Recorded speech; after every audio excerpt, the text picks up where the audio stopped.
क्या सच में इस श्राप से अहिल्या बन गई थी पत्थर? नमस्कार दोस्तों, आप सभी का स्वागत करते हैं हमारे YouTube चैनल मेरे प्रभु पर। अगर आपने हमारे इस चैनल को सब्सक्राइब नहीं किया है तो अभी सब्सक्राइब करें। आज हम आपसे बात करने वाले हैं कि आखिर क्यों गौतम ऋषि ने अपनी पत्नी अहिल्या को श्राप दिया था। तो चलिए जानते हैं। रामायण के अनुसार एक बार ब्रह्मा जी ने एक बहुत सुंदर प्रतिमूर्ति का निर्माण किया जो कि पूरे ब्रह्मांड में अद्वितीय थी। इस सुंदर स्त्री का नाम उन्होंने अहिल्या रखा। ब्रह्मा जी ने इस स्त्री को गौतम ऋषि को प्रदान कर दिया। गौतम ऋषि ने इस सुंदरता की देवी अहिल्या को बड़ी सच्ची निष्ठा से संभाल कर रखा। जब अहिल्या वयस्क हो गई तो गौतम ऋषि ने उस स्त्री यानी अहिल्या को ब्रह्मा जी को सुरक्षित लौटा दिया।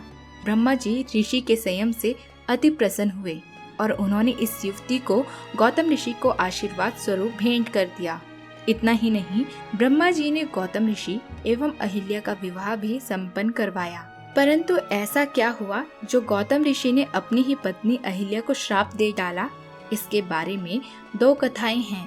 पहली यह कि एक बार इंद्र ने जब अहिल्या को देखा तो इंद्र उनकी सुंदरता देख मंत्रमुग्ध हो गए।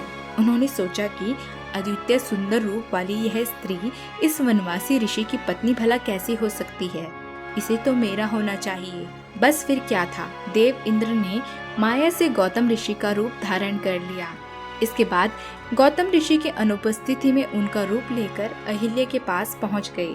हालांकि अहिल्या जान गई थी कि यह गौतम ऋषि नहीं बल्कि इंद्र है, फिर भी उन्होंने इंद्र की प्रार्थना स्वीकार कर ली, जिसके बाद वह दोनों आपस में प्रेम आलिंगन करने लगे।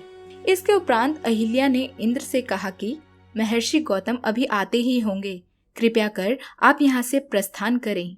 जैसे ही इंद्र जाने के लिए मुड़े, उसी वक्त गौतम ऋषि भी लौट गए और उन्होंने इंद्र को श्राप दिया, जिससे इंद्र के वृषण गिर गए।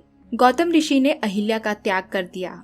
अहिल्या को गौतम ऋषि ने पत्थर में बदल जाने का श्राप दिया। साथ ही ऋषि गौतम ने यह भी आदेश दिया कि वर्षों बाद जब राम वनवास पर आएंगे तो अहिल्या की भक्ति से प्रसन्न होकर वही उसे इस अभिशाप से मुक्त करेंगे। तब वह अपने पूर्व रूप में आकर गौतम के पास लौट सकती है। इसके पश्चात इंद्र ने स्वर्ग में पहुंचकर समस्त देवताओं को यह बात बताई।